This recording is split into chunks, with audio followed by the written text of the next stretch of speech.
There is nothing more important than addressing the violent crime crisis in our state. Governor Hogan says with violent crime and homicides surging here and in major cities across the country, more needs to be done to provide law enforcement with the tools they need to battle the problem. Today, I'm announcing that we are expanding our Refund the Police initiative to a 3-year, $500 million investment in increased support for our police and for increased crime control and victim protection services all across the state of Maryland.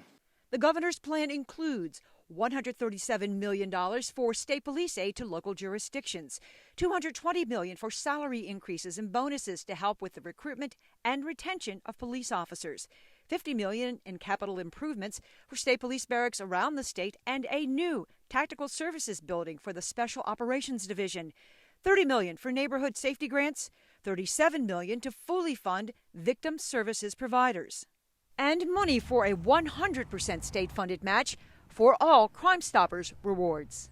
The governor's also asking lawmakers to approve legislation creating the Judicial Transparency Act of 2022. It calls for tracking and publishing information on sentences for all violent crimes.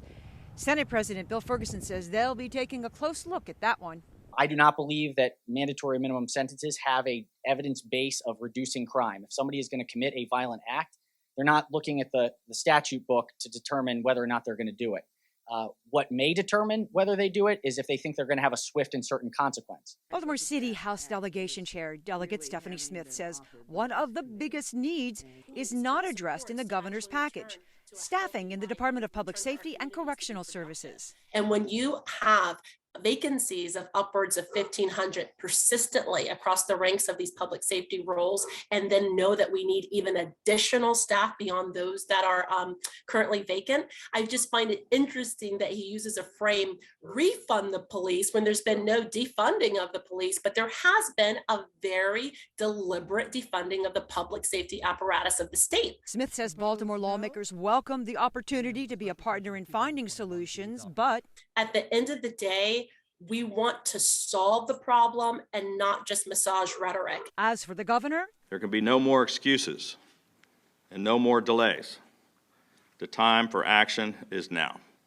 In Annapolis, Sue Copen for State Circle.